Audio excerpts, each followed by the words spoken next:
What's happening, everyone? This is Lesky, back to another FIFA 23 Pro Clubs player build video, and today we'll be looking at this ball-playing center back build. It's a bit off meta. I know the meta for FIFA 23, or at least on new gen, is just having big, lengthy builds. This build is lengthy, but it's not on the tall side. What I'm going for is using a build that you can feel comfortable in the back on the ball, or maybe make some passes, some line-breaking passes, past the defensive midfield, finding your striker, finding your wingers, maybe hitting a through ball over the top and possibly getting assists or just starting the attack for your team. This build reminds me of Javier Mascherano, or currently Lisandro Martinez, another Argentinian playing for Manchester United. They're both on the shorter side, around 5'10", 5'9", but they make up for that because they are physical, very aggressive, and then also really good on the ball. They can both step into the midfield and even play a holding mid role. And you could do the same with this build if you want to play more as a CDM with this build. It could work out. So looking at the position, height, and weight, you're going to be listed as a right back or left back. This will just be better for this type of role as a center back. The passing will be better to start out, as well as the dribbling, and you'll have even more pace. And the defensive stats and physical stats are not much different compared to a center back. So you might as well be a left back or right back for the position listed on this build. The height is 5'10". The other ball playing center back build I made was 6 foot. So I wanted to switch it up, go even shorter. 5'10". I believe 5'9" is the shortest you can be if you want to have a lengthy build. So you can even go 5'9". It won't change the attributes, but might as well go an inch taller and have the same exact attributes on the skill tree. The weight, 152 pounds, anywhere in between 152 and 174. 152 will just give you more of that lean, skinny body type. But if you want more of a thicker, wide set body type, you can go 174. It's really up to you with the weight. Preferred foot is right-footed, but again, that's up to you. Let's now take a look at some of the highlights my teammate and I got while using this build. Dang, it's so hard to get that cross off. Holy crap, the chase down is so clutch. Wow. Oh. Someone's got that. You gotta go to that. I'll go. I'm gonna try and watch the sweat. Yes, you could. Oh. Alright, good. Try those big switches to each other. I'm here to cut. Watch this. You're about to see. Oh, you just chase that down. I thought I was gonna have to. 3 and like almost 4 bars, basically.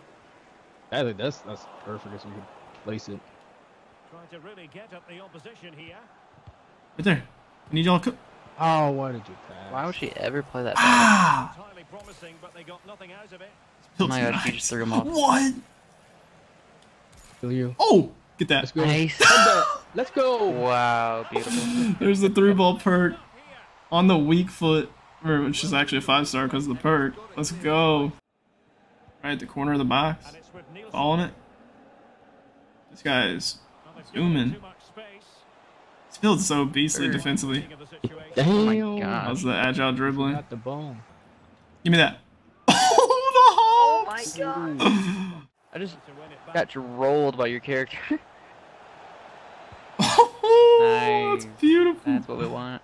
As you can see, this build is a beast defensively despite it not having a lot of size. And of course, it's good on the ball for a center back build. So the first 2 perks were pretty easy to decide. I went for precision pass and threaded pass, and this suits the ball playing center back role quite nicely. I didn't go for a ton of passing upgrades. I really just went for curve upgrades to help add more bend and curve to your passes. So we're really relying on precision pass and threaded pass, boosting the passing ability a lot, which they do. And precision pass will help for your short and long passes. So that is A and X passes on Xbox, X and square passes on PlayStation. It'll give you the 5-star weak foot ability. We do have a 3-star weak foot, but every single pass you're going to be making other than crosses, you'll have a 5-star weak foot. So you don't have to worry about that. It's a big bonus of these 2 perks. They'll give you the flare trait and the swerve traits. Threaded pass will help for your through balls, making them more accurate by increasing the vision, and will give you the exact same traits precision pass does. This 3rd perk you can switch up if you like, but I just am a huge fan of chase down. I love this perk. I like how they introduced it this year. It is very good for defensive builds, midfielder builds, a lot of different types of builds you can use it on, but I definitely like using it on a center back build. Another perk I was thinking would be pretty good if you're really trying to make this a ball playing center back build and make it really good on the ball would be skill dribbler. This will upgrade pretty much all the dribbling attributes: agility, balance, ball control, and dribbling. I think all 4 of those, and it will probably make the build feel a lot better on the ball. I didn't try it, but that could be an option if you want to take off chase down. But like I said, I highly suggest keeping precision pass and threaded pass on the build. You can take chase down off. You can maybe go for ball winner, even though the defensive stats are already really good. It's not necessary. Last defender, like I said, skill dribbler, not too sure about active first touch. Physical strength. The physicals are good on this build, which we'll see shortly, but you could put this on and maybe just max out the physicals. Could be a good option. So now let's go over to the skill tree. I made sure to put a lot of skill points on the physical page. Being a 5'10" build, the physicals aren't great, so you definitely need to upgrade them a lot, especially the jumping. We have 91 jumping. I feel like that's important for a 5'10" build to actually win those aerial battles. I know it'll be tough and it won't be the best in the air compared to using some bigger center back builds like I have on my channel, but that will be one downside. But I did win a good amount of headers, and I definitely could notice the jumping. The only thing I left off is the acrobat archetype. I could have completely maxed out the jumping at 96, but I really just did not have the skill points for it, and you don't really need that much stamina as a center back build. On the left side, I wanted to get the aggression maxed, so we have that at 90, and then we also have the reactions max, 99 reactions, which will be important for a center back build. I went for the bull archetype. We have 88 strength, which really isn't too bad for a 5'10" build. And like I said, this build does have the lengthy accelerate run style if you're on the new gen version of FIFA. So maxing out the strength is important. And if you want to go for the physical strength perk on this build, it will make the strength 99, and then it'll also bump the jumping up to 99 if you feel like you need to do that on this build. The defensive attributes are pretty solid on this build, but I didn't max them out completely. We needed some other skill points for mostly the dribbling, passing, and pace pages. So I went for max defensive awareness at 95, and then we have 91 interceptions, 90 stand tackle, and 93 slide tackle. I believe at one point I had this stand tackle on right here to make it 93, but I ended up putting some of those skill points on curve on the passing page, which you're about to see. So you can do that if you want to get the stand tackle up a little bit more, or you could possibly just rock ball winner to max out the stand tackling and slide tackling. But honestly, 90 stand tackle is really good enough. I don't think you're going to notice a huge difference between 93 and 90 anyways. So this build is very locked down defensively. And then with those physical attributes I showed, even though you're not big, you can body people, get into them, bump them off the ball, and use those physical attributes. The high aggression does help a lot also. In order to make this build lengthy, you have to have 14 or more strength than agility on the build. So we have 88 strength and we have 74 agility. I can't upgrade this agility anymore.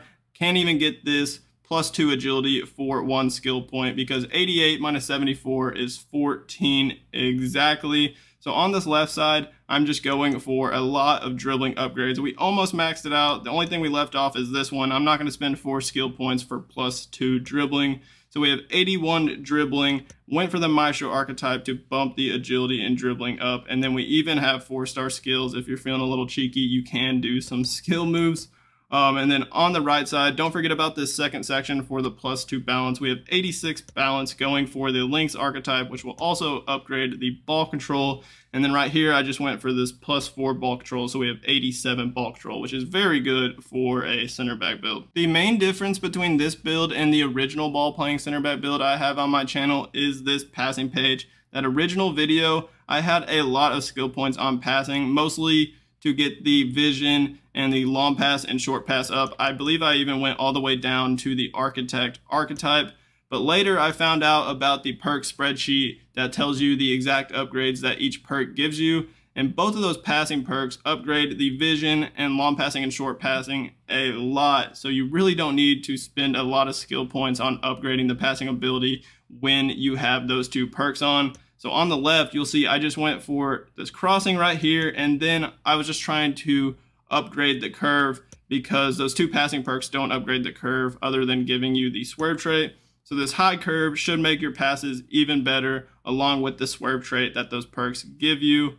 And that's really all I went for. It helped me save some skill points so I can max out the pace, upgrade the physicals, defending, and dribbling. I decided not to go for any skill points on the shooting page. The only thing I would possibly upgrade is the heading accuracy, but being a 5'10" center back build, I'm not going to be going up for corners or set pieces too much to score headers. I'm going to be staying back and preventing the counter and letting the bigger players on the team go for those headers. So I didn't go for any skill points on heading accuracy. We just have it at the base heading of 77. One of the best things about this build is the pace. 89 acceleration and 97 sprint speed is very fast. And then we'll have the chase down perk on this build if you're going to be using it, which will mostly upgrade the acceleration. And this build will fill even faster. And I got a lot of interceptions, tackles, ball recoveries because of the chase down perk activating and being aggressive with this build and trying to get the ball back as soon as possible. This build is a lot of fun to use. I know it's not a meta build because it's not like a crazy big center back build to defend against the tall builds you might be coming up against, but it is a little different and a lot of fun to use. So let me know in the comments if you give it a try. Hit that like button on this video for me, and don't forget to hit that subscribe button on my channel if you haven't already. As always, y'all have a great rest of y'all's day, and peace out.